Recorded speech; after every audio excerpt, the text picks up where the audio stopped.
Okay, I'd like to call to order the meeting of the California High-Speed Rail Authority. Can we do the roll call, please? Good morning, Director Schenk, Vice Chair Richards. Here. Director Curtin. Here. Director Lowenthal. Director Camacho. Here. Director Miller. Here. Senator Bell. Assemblymember Arambula. Chairman Donsa. Here. Quorum. You stand for the Pledge of Allegiance, please. To the flag of the United States of America, to the republic for which it stands, one nation, under God, indivisible, with liberty and justice for all. Okay, thank you. We will start with public commentary, and I have one card from Mr. Roland LeBrun. Please. Good morning, Chair and members. So, as you may recall, I just commented on the ETO's review of the current CAPEX plans at the Finance and Audit Committee earlier today, but I would now like to touch on the OPEX plan. And before I do, I'd like to make a couple of comments about transparency. The May 1st report to the legislature was a milestone, but I'm not aware of the authority having issued a press release pointing to the document. What is of greater concern is that the report points to two reports from the early train operator marked confidential, restricted. These reports are no longer available on the authority's website. Moving on to the OPEX plan, I believe that a recommendation to start operation in Central Valley was rigged. Specifically, the authority's consultants provided incorrect data to the ETO, including inflated ridership estimates in the Central Valley, inflated costs in the peninsula, and grossly underestimated HSR ridership between Gilroy and San Francisco, completely ignoring a potential combined 150,000 trips a day to and from the Monterey corridor, Gilroy, and Hollister. And last but not least, it is unclear why the early train operator should have to pay Caltrain $8 million a year for trackage rides in the peninsula, given that the authority contributed $600 million in Prop 1A bond for the Caltrain edification. Thank you. Thank you, Mr. LeBrun. Are there any other public commentary cards? Okay. Seeing none, I'd like to move to the first item, which is to consider approving the April 16th, 2019 board minutes. So moved. Is there a second? Any comments or corrections on the minutes? All those in favor say aye. Aye. Any opposed? Abstaining? Thank you. Motion carries. Vice Chair Richards. Oh, we did them. Okay, I'd like to start the meeting with some comments for the record. Good morning, members of the board and the public. Welcome to this California High-Speed Rail Authority board meeting on Tuesday, May 21st, 2019. We have some important items to get to today, most notably adopting the revised baseline budget for the Central Valley segment that will address revised cost estimates and, importantly, provide a deeper contingency to address known and unknown risks for this project. This step follows this body's important action last year to adopt its first program baseline budget. Just as was said in the 2018 business plan, the baseline budget was subjected to rigorous risk analysis and more detailed cost review over the last several months. We released the results of that work in the 2019 project update report on May 1st. Today, we have an opportunity to take and adopt a risk-based program budget for the Central Valley segment, completion of the environmental work on all segments statewide, and the fulfillment of our commitments to vital bookend projects in the Bay Area and Los Angeles. This is an important step to progressing the project forward and getting the work done. With the completion of this work, we can then ask the executive team to turn to their direct responsibility. 3 simple words: deliver, deliver, deliver. This is our first public meeting since the release of the project update report on May 1st. This document was by far the most comprehensive project update report ever put out by this body. This one was unique because in addition to providing the routine project update and accomplishments to the legislature, it also included specific items our 2018 business plan committed us to, including an analysis and recommendations from the early train operator on the potential early service options we identified in the Central Valley and Silicon Valley in the 2018 business plan, a review by the ETO of the cost estimates contained in our 2018 business plan, benchmarked against the ETO's real-world experience of constructing high-speed rail assets, and finally, updates on our cost estimates, what we'd call estimates at completion, an application of an important enhanced risk analysis to the cost estimates that were originally in the 2018 business plan. With the benefits of this work, the project update report provides a well-defined path to deliver the high-speed rail in California through a pragmatic approach. It proposes to achieve the vision of high-speed rail articulated in Proposition 1A back in 2008 in a familiar building block approach that allows us to build the system in segments based on what we can reasonably afford. This is precisely how transportation systems are built, and it's how we should proceed too. Now I'd like to comment on the FRA.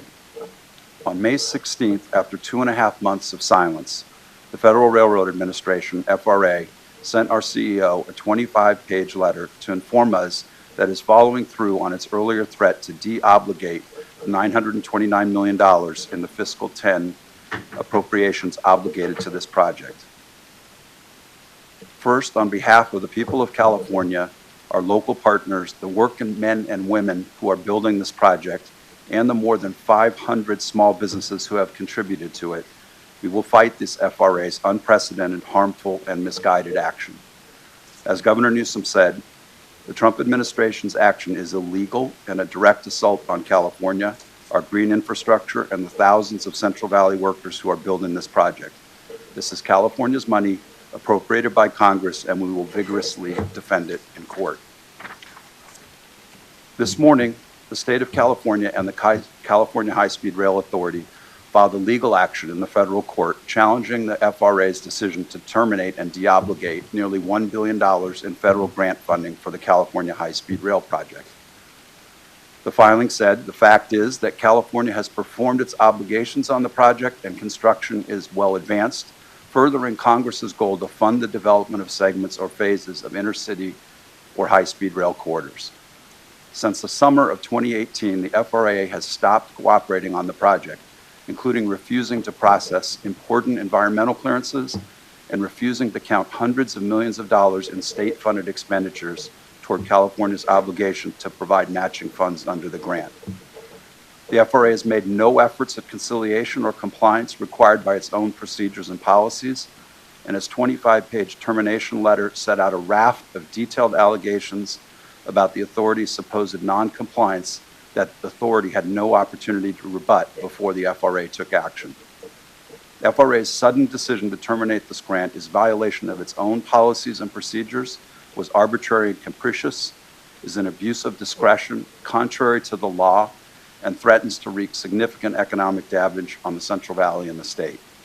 The authority has asked the federal court to vacate and set aside the FRA's action terminating the grant and deobligating nearly $1 billion in federal funding for the project.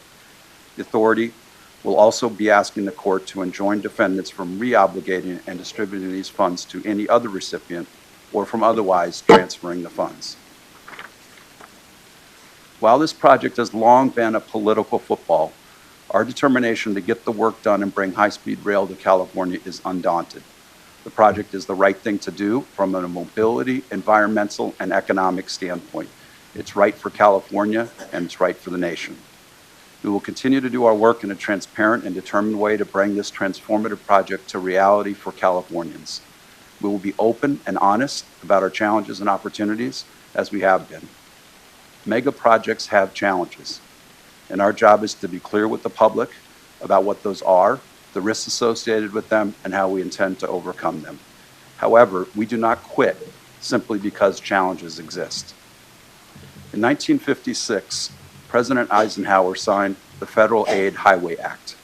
The initial cost estimate for the interstate system was $25 billion and was expected to be completed in 12 years. It actually ended up costing $114 billion in non-inflation adjusted dollars and took 35 years to complete. No president stopped funding the project because there were challenges in construction and it took longer than originally planned. Instead, they continued the work and saw the system completed in 1992. Most would say the interstate highway system has fulfilled a very useful purpose. Today, 1/4 of all vehicle miles driven in the nation are on the interstate highway system. The core lesson from that: perseverance through challenges delivers transformative infrastructure projects. As one small business leader wrote to the Federal Railroad Authority, quitting isn't leadership, leading is.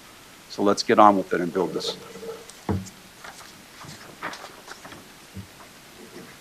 Okay, can we move on to item A, and that is considering accepting an updated June 2018 program baseline for the 119-mile Central Valley segment, Bookends and Environmental.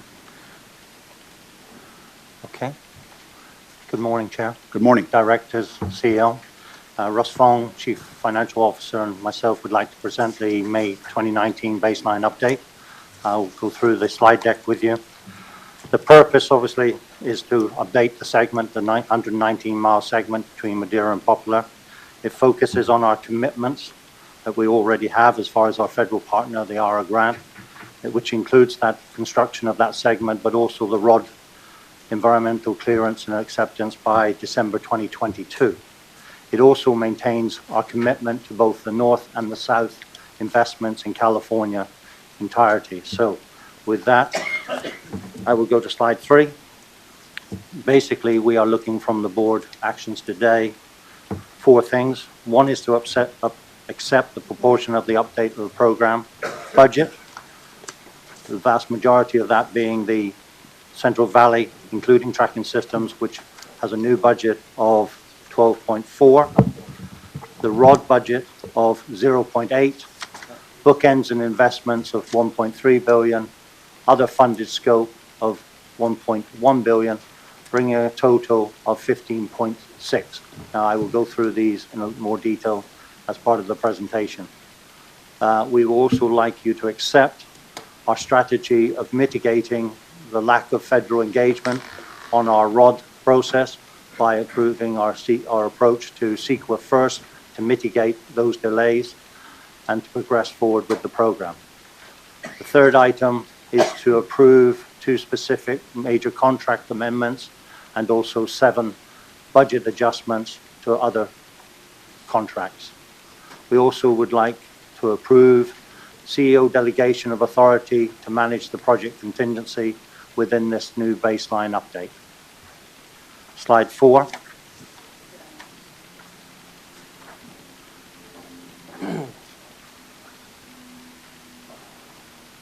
Is that it? Can we turn the lights off up front here? Who's got one? You want me to press this as well? Wow. And talk. And talk? Okay. All right. So, slide 4. Let me highlight right away the big increase to this 1.8 increase from the 10.6 to the 12.4 is additional contingency, what we call prudent level of contingency. We said in the 2018 business plan and in the 2018 baseline, we would come back and seek approval for the appropriate or prudent level of contingency. When you may recall that when we did that baseline review, we had a P10 level of probability success. In simple terms, basically 9 times out of 10 we will be wrong, 1 time in 10 we will be right with those budgets.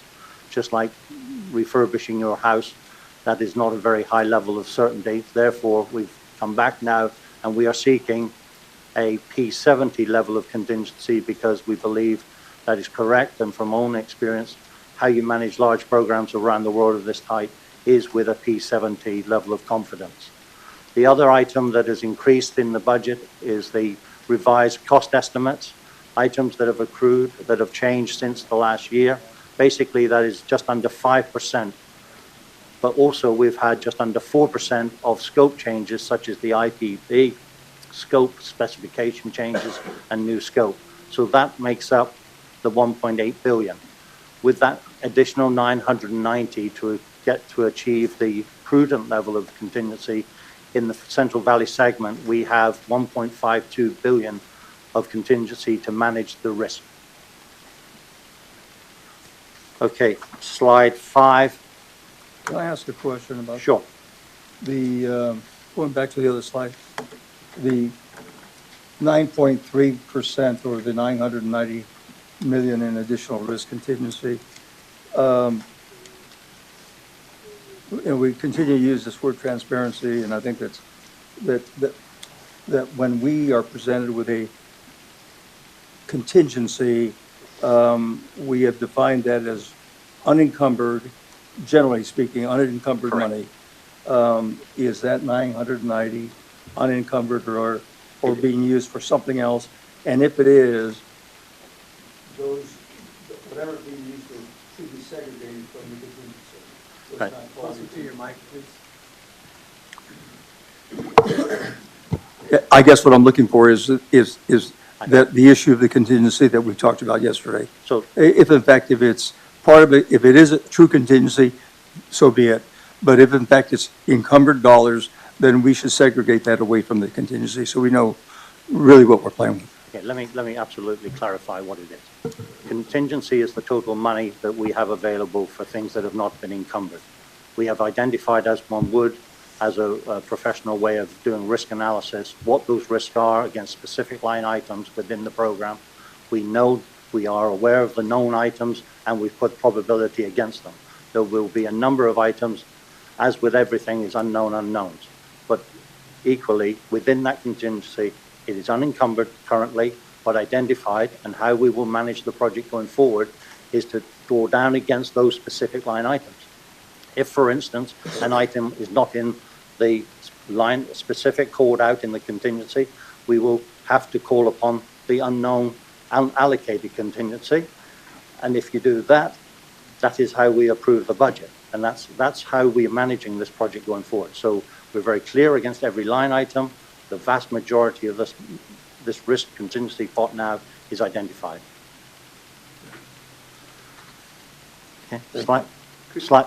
Chairman, could you just touch on the scope changes? Yes, sure. The things in there are northern extension, things like intrusion detection barrier. We also have City Fresno scope. We also have settlement in Kings County. Items like that have changed in the scope. SR 46 structures, and then the sweeper packages that were outside the scope, but we're now putting in and identified them, so they're new items. Okay. Slide 5 basically is the profile of risk. If you see on this slide that if we absolutely had no contingency, the budget would be below 11 billion. If we went with an ultra conservative budget and attempted to have 100% probability of success, we would be over 13.5. And again, this goes back to the ranges that we had last year in our baseline. Again, the executive team and the program strongly believe that a P70 is the way to manage this project, hence the 12.4. How do we come to this? Just to show you a little bit of background on how we calculated it, is obviously we had the budget of 10.6 billion last year approved. We took out the contingency that was part of that budget, 530 million.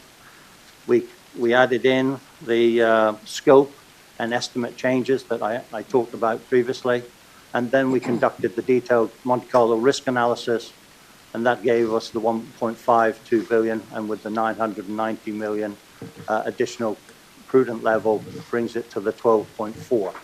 So that's how we actually undertook the overview of this process. So the build-up, you will see here, the 12.4 and how we get to a 15.6 billion, as I said at the beginning. We are totally committed to the bookends, to the rod development, and to the Central Valley and other costs. And you will see there that we have the 12.4 budget. We have the phase 1 rod items. We have the regional bookends, 1.3, and then we have other costs on top. And those make up the approved budget that Russ will talk about of 15.6. So again, a different way of showing this with a little bit more granular detail for the projects. Currently, the CP contract projects, these are not the design build contracts. This is the CP project, which includes other items like right-of-way, etc. in them. But those are broken down there and add up to the 12.4. And again, the additional items that make up the 15.6.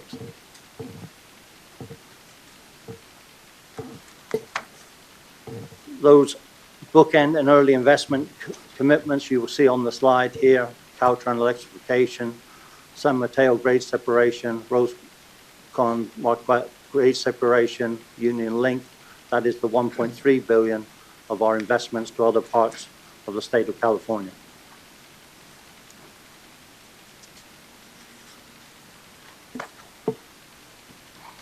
As I said at the beginning, the commitment to our obligation is to not only deliver the Central Valley, but also our rods for the remaining state part of the states, which are absolutely key and essential and opens up major developments, especially in the south, in LA, etc., because we clear corridors.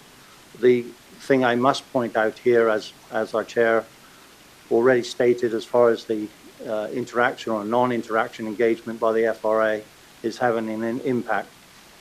It is having an impact in 3 ways. It is delaying our rod approvals for the Central Valley on the Y and the LGA. It will affect on a day-to-day basis. We undertook this baseline review. In order to do a baseline, you have to have a snapshot in time at one point. That point in time was the 1st of May.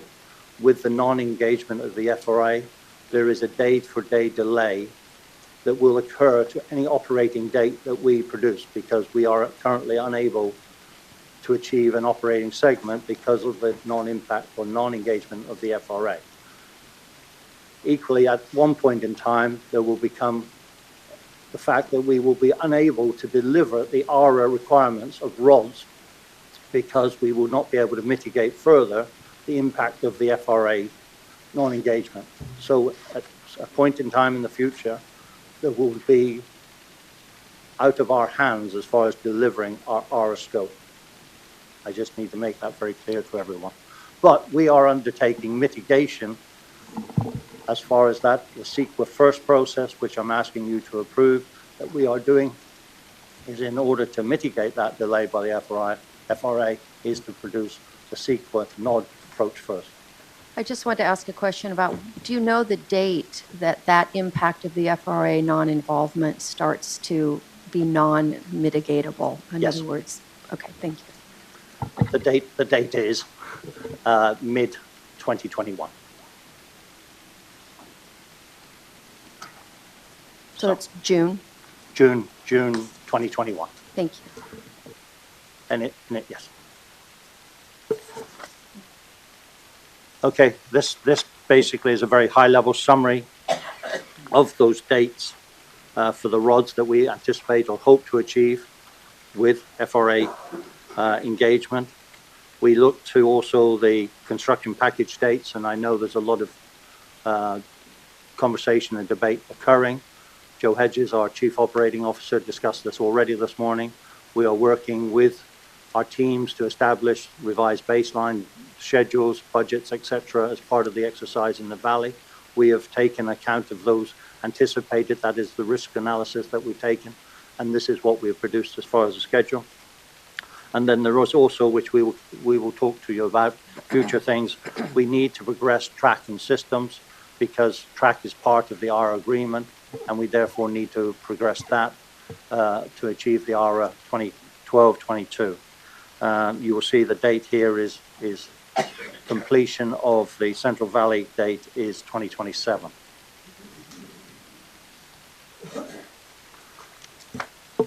This is the specific contract amendments that I'm asking you to approve. We have two contracts specifically, Parsons Transportation Group and STV. These need approval. They are above the authority, delegated authority to the CEO, and we seek the approval by the board. There are other contracts in transparency that we will approve as part of the baseline amendments that are below the board approval level, and they are issued through our Business Oversight Committee and through the F&A Committee. And then there are a number of budget adjustments, pure budget adjustments for the contracts that we have in place already. And this was all aligned, all within the 12.6 and the 15.6. Current challenges, I've mentioned already the FRA challenge. Construction progress. We are resolving and progressing the legacy items that we have had and suffered from. The third parties, environmental right-of-way issues are starting to clear, and you will see substantial uptake in production in the Central Valley this year. As a footnote, not necessarily related to this particular item, but funding, as we all know, is a challenge, and in particular for us to deliver other parts of the Phase 1 project. But you will see, and Russ will cover the funding for what we're asking for today. Near-term board actions, I mentioned tracking systems. We will come back. We've already gone out to industry comment with the RFP, RFQ, and those will return to us in the next few weeks. We will come to you as the board and seek approval to go out for track and systems in June because of the part of the ARA obligations.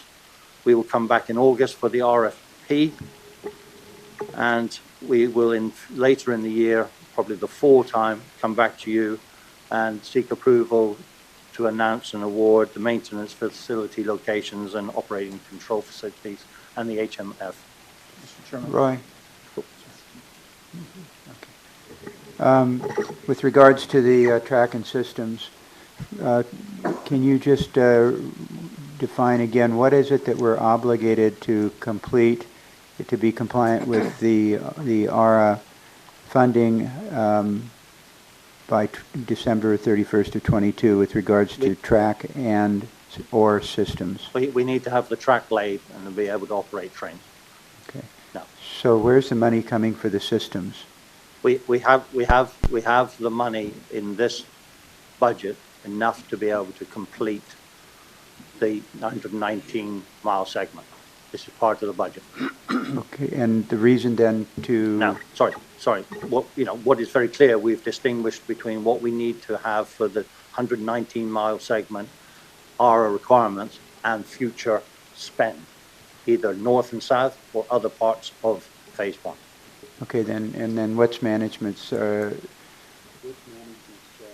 need to turn on the mic. Turn on the mic. Mic's on. What's management's...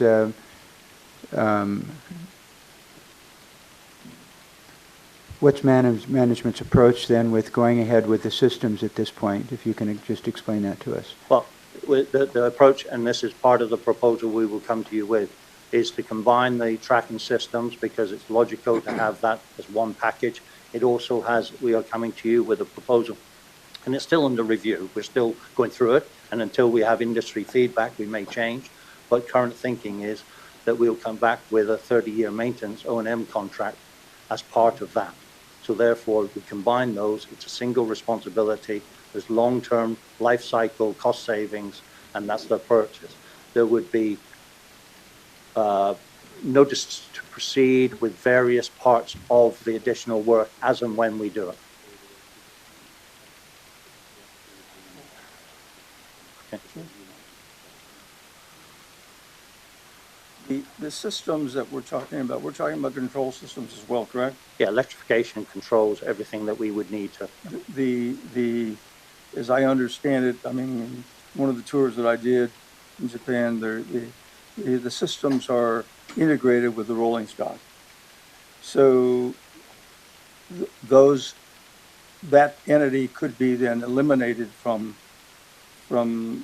participating in this procurement, is that correct?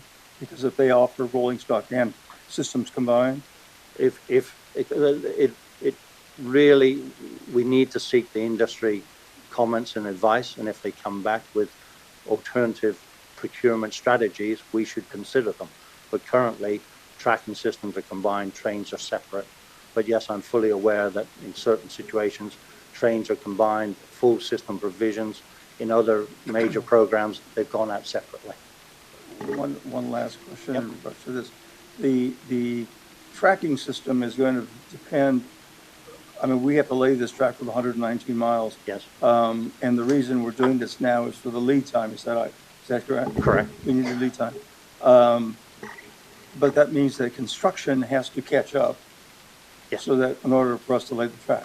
Absolutely. So what is the impact of the delay of construction and the laying of track? How is that going to Well, impact? we have two things. One, we have a 70% probability that the delays we've taken care of. We've got a plan to go forward with the current forecast of completion, with the increase in production of construction, and that is taken account in this program. We will revisit it when we have the revised baseline schedules in from the contractors and dealt with that. But also we have two options available to us as far as track.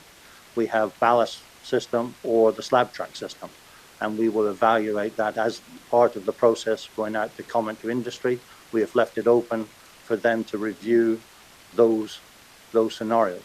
Now, obviously, if we had an engaged FRA, we could have further discussions as far as timing, etc., but that is not something we are able to do at this stage. Well, my study of the tracking systems, the ballast track system Yep. is obviously less expensive to put in, but life cycle cost is a great deal more expensive. Absolutely. So if we go in with a slab system, it's going to be cheaper and probably a little safer. Yep. And then that's kind of what, I totally agree with you. I mean, that is the evaluation we need to make, taking everything into account in the next few months. And and will come to that you. be coming to the board, Jim? Absolutely. That is the business case. We need to have analyzed and made a decision and made a recommendation as an executive on which strategy we have taken. Yes. So we're going to be asking for an RFQ then, or an RFP? We're going to ask for RFQ and RFP. Yes, correct. But for today's purposes, all we're doing is we're looking at the schedule. We know that you're going to be coming back in Yes. June If for an RFQ, and then there will be another decision that the board will need to make one way or another come August with this schedule with regards to the RFP. Yes, and I want to assure you at this stage that the team, the executive team, are calling in experts from around the world, not associated with this program, to look at and do a peer review of those procurement specifications and the procurement strategy. So people that have dealt with slab track, dealt with ballast from around the world and signaling. Okay, so that was forward look. That finishes my part of the presentation. I'll hand over to Russ Fong, CFO. Thank you, Roy. Get the clipper. So an important part of the baseline that Roy just mentioned is our budget, and I'd like to walk you through our two budgets, which is the cap outlay and our administrative budget. Let's focus first on our cap outlay budget, and that's on slide 15. Yeah, there we go. Just to remind you, the cap outlay budget is our construction budget. It was working fine when I know, maybe you should hold on to it. Rather than that. Yeah, I should We're better at construction than. We obviously are, yeah. Okay, thank you. Our cap outlay budget that keeps flashing on the wall there is our construction budget. And just to remind folks, it includes our right-of-way, design build contracts, environmental clearance, third-party agreements, the RDP, the PCMs, and the RCs, and all other supporting construction contracts. Today, we're going to ask the board to approve two budgets. The first budget is our total program budget of $15.6 billion, which represents a 14% increase over last year's budget of $13.7 billion. And secondly, fiscal year 2019 and 20, annual budget of $2.3 billion, which represents a 26% increase over last year's budget of $1.8 billion. On slide 16 on the bottom of column G in the red circle, I'd like to highlight that. The total program budget reflects on slide 16 these three key areas. It includes the Central Valley, which is the cost of $12.4 billion. Phase 1 rods, which is the $1.1 billion, and the bookend investments of $1.3 billion. The bookend investments includes Caltrain, San Mateo, and Rosecrans grade separation projects, and the LA Union Station. The $1.8 billion increase, or 14% of the budget increase from last year, represents three key areas. The first is additional contingency of $990 million, cost increases of $477 million, and scope changes of $362 million that Roy just went over. Secondly, we want the board to approve our annual budget, which is requested at $2.3 billion as reflected on slide 17 on the bottom of column G in the red circle. This year, at 75% of the year completed, we have spent 37% of our annual $1.8 billion budget of last year. Moving on to our administrative budget. This is on slide, what's the next slide over? 18. This is our budget that supports our state salaries and benefits and our standard operating costs such as rent, office supplies, travel, training, IT. Here, the administrative budget is displayed by office. We are experiencing a 10% increase going from $47 million to $51 million due to 10 new IT positions along with some additional funds for IT tools. This chart represents who's spending the money. On slide 19 displays our admin budget broken out by line items. This reflects what we're spending the money on. This year, our admin budget, we spent at 75% of the year completed. We have spent 57% of our budget. Our lower than average burn rate is mainly due to our vacancy rate, which actually has come down from last month. Finally, I want to move over to slide 20. This reflects our state position count of 236 state positions broken out by office. In the May revised governor's budget process, we have requested an additional 35 positions in the contract management and financial areas. As of yesterday, I'm happy to say that both the Senate and the Assembly subcommittees approved this request, and we anticipate requesting more state positions next year. Finally, I'd like to draw our attention to the last slide. I believe it's slide 21. We are requesting your approval to change the CEO's authority to transfer project contingency as contained within the baseline to existing contracts for expenditures. The CEO will inform the chair of the board of directors on any transfers of project contingency above the level established by the board. Staff recommends that this level be $25 million. This concludes our presentation, and Roy and I would be happy to answer any questions. I have one question, and then we open it up for other board members. On the approved staff positions in the May revise, what's the timeline for how soon we expect that they will be on board, and how confident are we that we'll be able to find the quality of people that we want? So, go ahead. Oh, sorry, could you hear that? Yeah, so I heard the question. So the 10 positions will be established July 1st or when the governor signs the budget, along with the 35 positions. We're currently recruiting those positions today, but as soon as the governor signs the budget, those positions will be actually funded. So we're looking at July, so hopefully sometime in July. To fill them? To be able to establish those positions, correct. But we are recruiting as of today for those positions to get an early Joe. Great, thank you. Any other questions or comments from the board? I have a question. What is the existing CEO authority on project contingency transfer? So currently, the way the process works today is we have the 3 design build contracts, the CP1, CP2, 3, and CP4. The CEO currently has delegation to move contingency that we've done a Monte Carlo analysis on for each one of those 3 contracts to move contingency to the contract. We want to preserve, we want to propose today is that same process, since we've done a Monte Carlo analysis for the entire Central Valley, is to give our CO the ability to move contingency to existing contracts. And again, anything above our recommended $25 million will go to the Board of Directors in advance. Okay, I got the process. The question was, what was the previous amount? Once allocated to contingency, we have the ability to allocate any amount once it's allocated to those contracts. Under the existing under authority, so existing- you're Once now it's putting a limit of $25 million, or is this an increase? No, we come back to you. Currently, we establish a budget. There's a baseline. We then come back to you and ask for money to be transferred to a specific contingency when we've done a risk analysis to a specific contract budget. Once we have that in that contract budget, we can allocate it and change the contract without limit. Okay. And what Russ is quite rightly saying is we now want to do that, but with an added checkpoint of anything above 25 million comes to the chair of the board. Okay, I'm still a little baffled, but you bring those to the board? No, we Not in the new currently we proposal. do, yes. Yeah, currently you bring each and every one of them, I assume? Yes, well, hence what you've seen in the last. Yeah, okay, all right. So as I understand it, the difference here, as opposed to, as you pointed it out, Roy, when we have budget allocated to, in, let's say, CP 1, 2, 3, or 4, it's already allocated. What we've now got, if the board moves in this direction, we'll have a bucket with $990 billion in it that hasn't been allocated to anything. And Correct. so what we're talking about is the CEO's ability to pull the microphone, sir.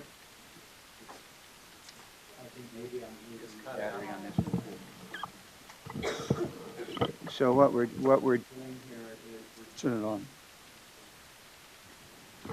We're being asked for here is so the CEO has the ability to take up to $25 million out of that bucket.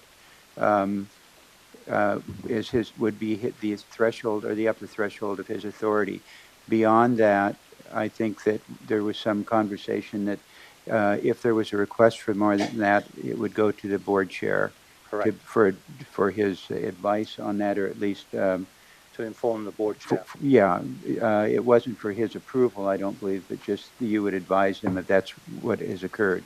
Correct. The other thing I understand is that there will be incorporated in the monthly Finance and Audit Committee report, there will be a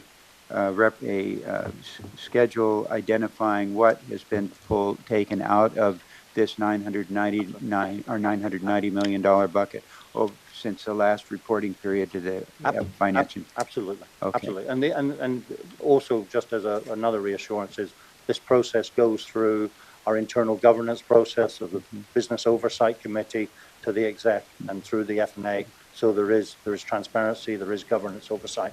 It is also worth pointing out there is a 25 million limit to new contracts. So for instance, the tracking systems contract, when we come to you, regardless of if that's, as it's over 25 million, we cannot issue a new contract over 25 million. The big thing there would be that, as we've just talked about, we would be committing the authority to perhaps 30-year O&M contracts. So all new contracts over 25 million still come back. So this is just, in a sense, it's tightening up reporting to the board with regards to this 990 million. But sorry, I do need this, the 1.5 billion is Yeah, total contingency, sure, 990 of is the increase. of course. Yes, correct. Okay. And because we have done a Monte Carlo analysis, as Russ said, for the whole project, as opposed to 3 individual contracts. Okay. And just as regards the $990 million,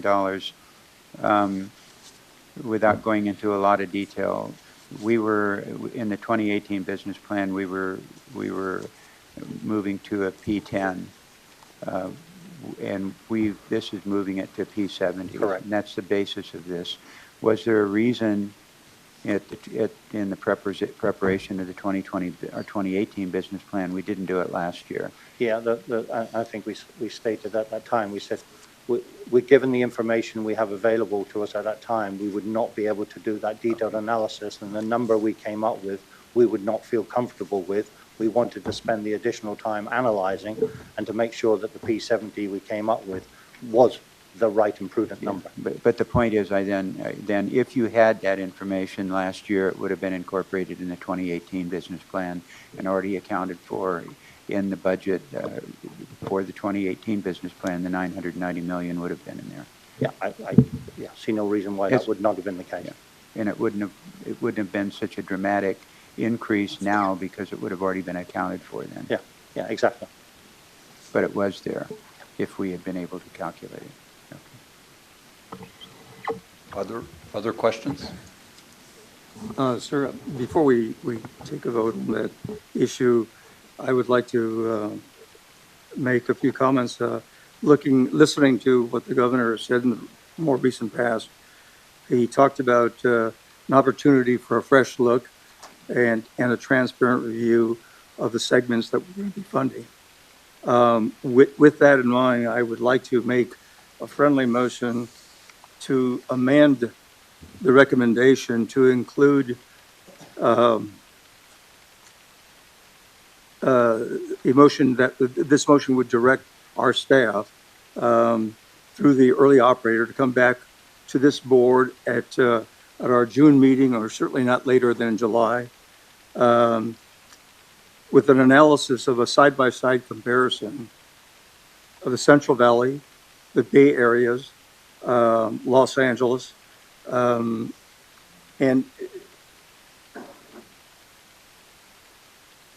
I'm left any area, the LA corridor, Bay Area, Central Valley, side-by-side comparison.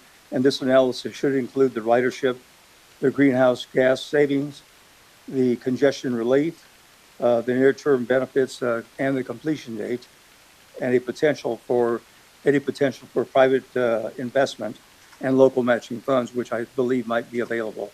So I would like to include that into that motion and move that we accept that. Can I ask a question about that motion? What's the side-by-side? It would be a side-by-side comparison of each of the elements that we have described, the greenhouse gas savings, whether or not there's a greater need for congestion relief. I think the two bookends produce both the most congested areas in our entire route.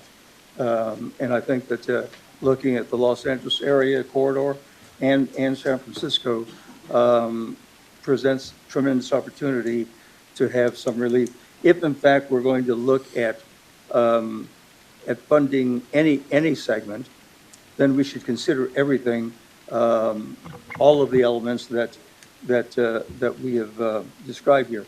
It's, you know, as I pointed out in jest, you know, I wasn't great in geography, but as I recall, the state of California doesn't end in Bakersfield. It actually extends to San Diego. So we should, in fact, look at those segments that we're talking about that may have some opportunities for this high-speed rail.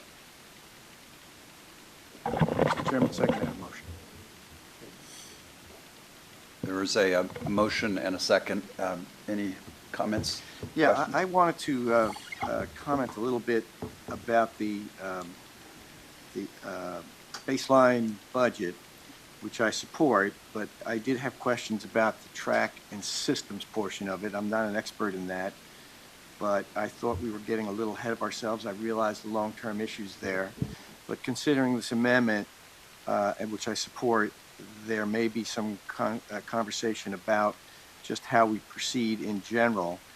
I'm prepared to support the motion for the baseline budget, but it also helps deal with the concept of whether we're going to include systems in our going forward. And I know ultimately we are, of course, but so I think that it clarifies for me that question on the baseline budget.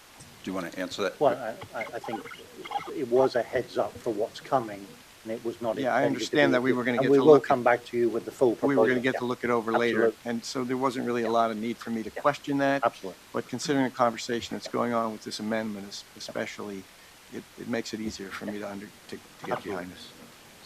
So what? Any other comments or questions? Go ahead, Tom. Yes, Mr. Chair. I hope this is on, yeah. The only thing I'm concerned about in what Director Camacho has requested is I'm at a miss right now to really be able to clearly define the complexity of the ask.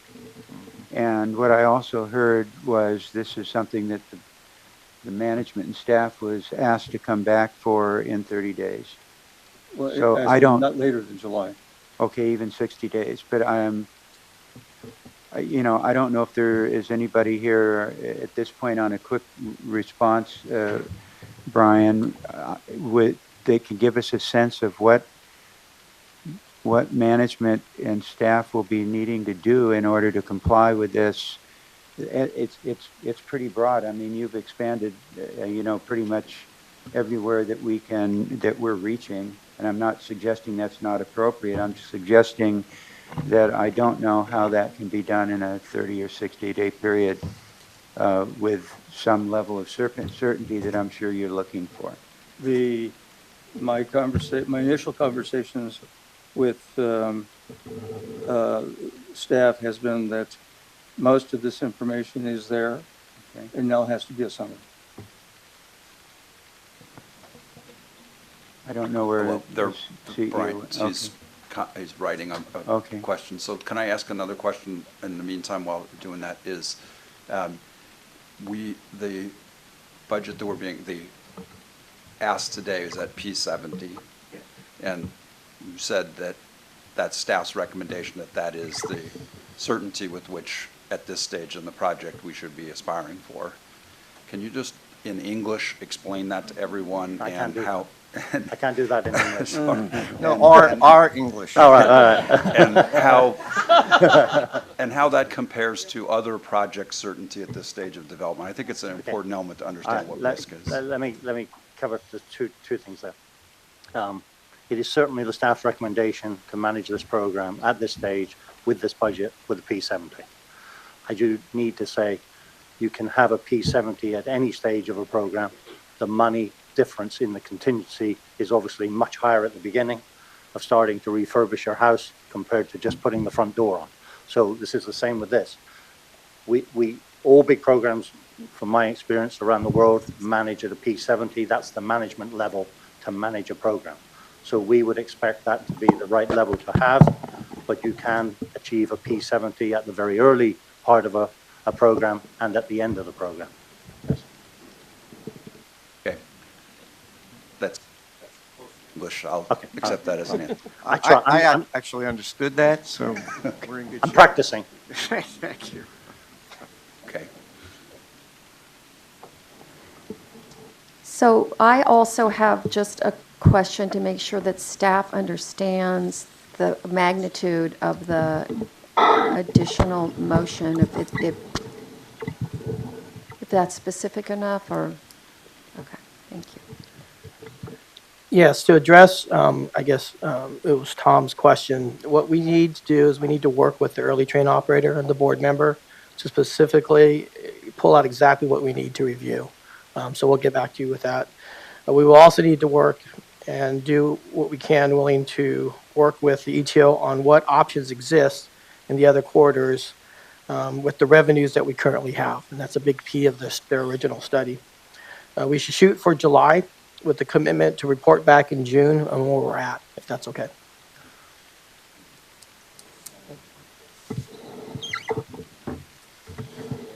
One more question related to that. To management. It's not working. It's blinking. All Right. the colors. We, okay, this one's working, it's okay. That's right. We just, this is a little early warning of the power updates that are going to happen this summer with short shutoffs. The question was, can management conduct the analysis that that Director Camacho asked for without distracting from delivering on the budget that the 119 miles that we're talking about today? These are separate people. I just want to make sure I I think it's important to have the transparency. I just want to make sure we're not distracting from delivery. All three of us say yes. Okay. We're in total agreement.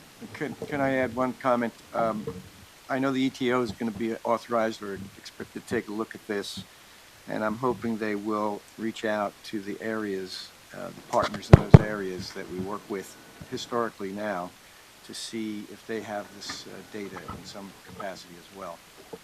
And then they can analyze it, you know. Correct. Yeah. Correct. Okay. Well, I was going to make a motion. Okay, may I just ask one other, or make one other comment? I think it should be clear from what Director Camacho is asking for, that it doesn't get somehow integrated with what occurred at, and I don't mean integrated in that sense, but this is a separate request from what was just requested of our financial advisor an hour or so ago to prepare a business case for the Bakersfield to Merced alternative. So this is not something that's tying onto that, and it's a separate assignment, not one that's being proposed to be added to the KPMG. Yeah, yes, the answer is yes, we understand that. It is a separate exercise. And we'll, So that's clear. Yeah. we'll report back that in a second, Tom, as well, just to make sure for this board meeting we have that request. Okay. Any other comments or questions from board members? Just to comment on your question, it should actually be easier since they've already accomplished the Central Valley. So we're looking at really studying the bookends and making a business case for that. Is it the bookends that you're asking the side-by-side? I believe so. Yes? Right? It's the bookends? Yes. Yes? Okay, then given that motion, I'd like to incorporate it into a motion to approve staff's recommendation for the 4 board actions considering implementing the updated program baseline. And if you have something that I should be reading from, let me know.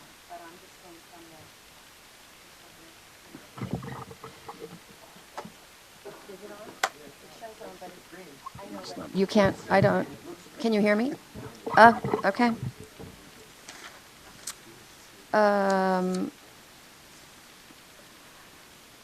To accept the mitigation strategy dealing with the FRA, to approve the 2 contractual amendments with Parsons and STV, as well as the 7 budget adjustments to the updated baseline delivery plan, and then to approve the CEO's delegation of authority to manage project contingency within the updated program baseline of $25 million, provided that monthly reports are delivered to the Finance and Audit Committee specifying use of contingencies.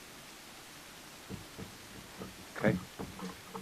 I'm going to ask one more time to the team sitting in front of me. Are you confident we can get that work done in the time frame that we are asking for the July report back with a update in June? That is the goal. We said we would report back in June with an update to make sure that we are on track to do that, but that is what we're aiming for. Yeah. Okay. Right. Any other comments? Can you call the roll? Vice Chair Richards, Yes. Director Curtin, Yes. Director Camacho, Yes. Director Miller, Yes. Chairman Donza. Yes.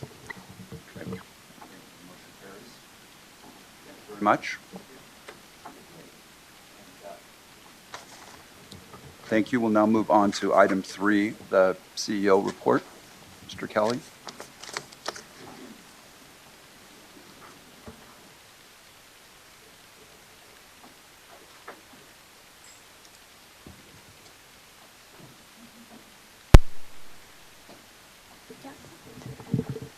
Good morning, Chairman, board members. I am Barbara Rooney. I'm the Deputy Director of Legislation for the Authority, and I am here to assist our CEO with the CEO report today. I want to commend the board for its action today to adopt the adjusted baseline budget for the work currently before us. It's an important step toward assuring greater confidence in our ability to move this project forward within the resources we have. This is the latest of several important steps the board has taken to solve challenges and advance the project. Others include settling virtually all of the outstanding lawsuits that threaten to hold up progress, picking preferred alternatives for the routes in Southern California to focus the environmental analysis on those routes, completing the financial agreement to move forward on Caltrain electrification. We will be bringing you preferred alternatives for the Merced to San Jose and San Jose to San Francisco routes this fall. We will also bring forward an MOU to advance the funding agreement with LA Metro for the work at LA Union Station in late summer or early fall. As the chairman stated earlier, perseverance through challenges delivers transformative infrastructure projects. We are persevering. On another matter, personnel, as you know, we've recently announced a personnel change involving our chief financial officer. I anticipate additional personnel moves will come as appointments are made in the new administration. I intend to use my own voice at the June hearing to embarrass those who are departing and to welcome those coming on board. Thank you. Thank you, and we very much look to hearing your voice at that. Thank you.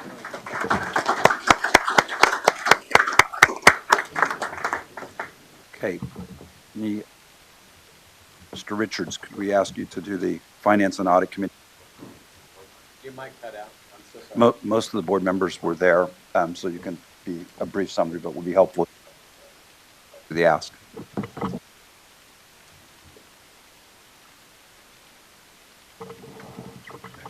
I hope we're on. We held the Finance and Audit Committee meeting earlier this morning. You might cut out, sir. I'm happy to do that. It's back on now. Okay, thank you. At that meeting, we went through, as we normally do, the executive summaries for both the finance reports as well as the operational reports. We also review on a monthly basis the Central Valley status update, which was originally prepared in February. It's updated monthly to assess our progress in the Central Valley in terms of construction, with the eye on completion of those items required under the AHSRA grant and to be completed by the end of December 2022. It's fair to state that we are looking for a ramp up in activity for construction, which we are told we can expect by late summer. We will be happy to report that to you, especially if we can do so in a very positive fashion, which is our hope for that.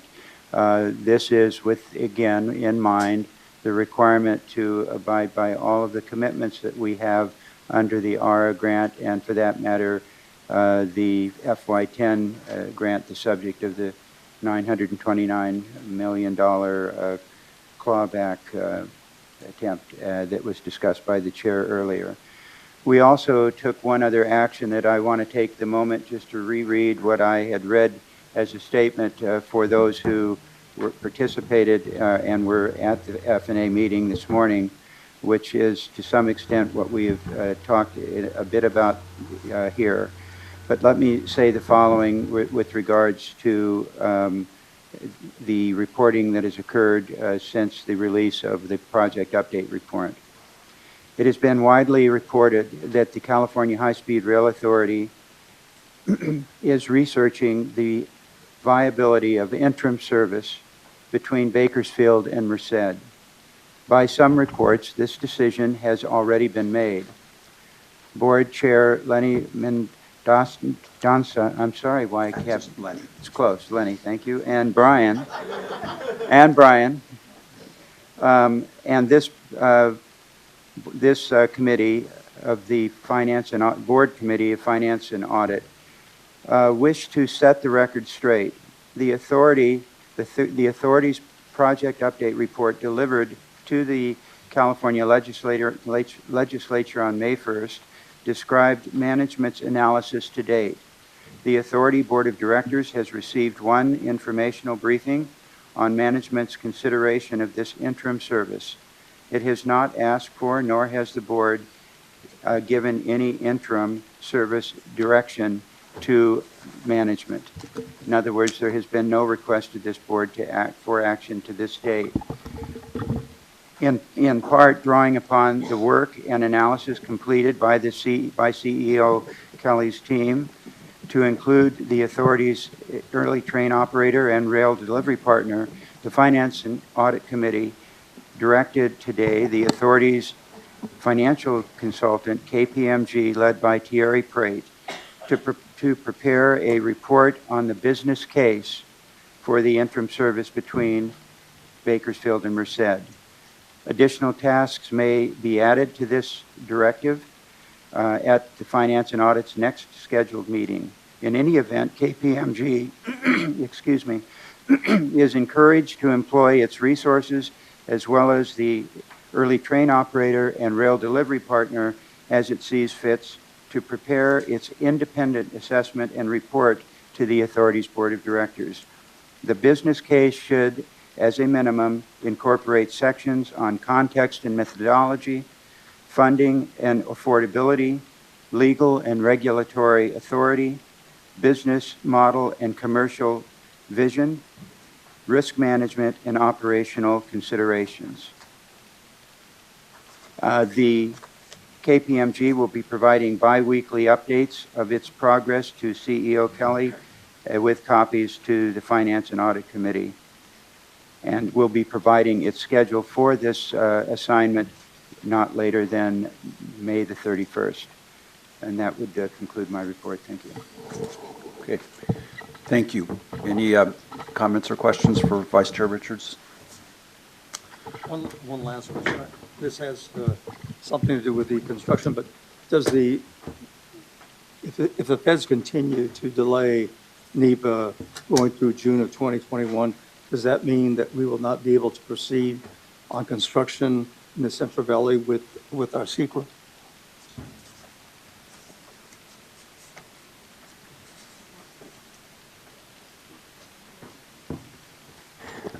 So we can continue to construct within the 119 miles because we have all of that environmentally cleared. Okay.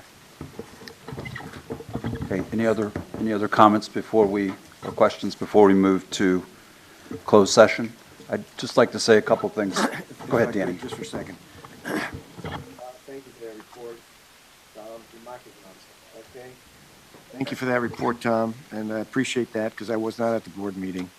I just want to reiterate, and I know everybody here actually is completely on board on this, but the mission critical is the ARA 119. If we fail to meet that, we upend everything that we're talking about. So if we can continue to focus as much as possible and not get distracted as much as possible. Thank you. I second that emotion. So I'd just like to make a couple of remarks before we go to closed session. Number one, I'd like to thank the board, and in particular Vice Chair Richards and the Finance and Audit Committee for applying really disciplined and thorough governance oversight for all of what we're doing. This is hard work, and it requires a board that asks hard questions and expects good answers to those hard questions. So thank you, and thank you for ensuring that we are getting the work done and being very transparent about the results of that work. If we have questions, we should ask them. That's our role. And secondly, I'd also like to thank CEO Kelly.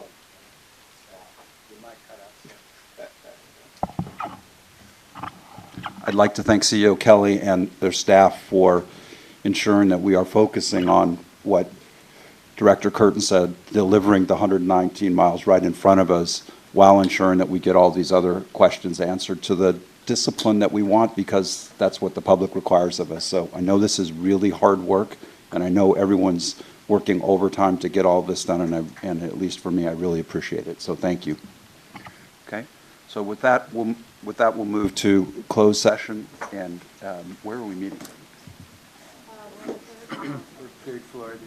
Okay. We'll be back, but we're moving to closed session.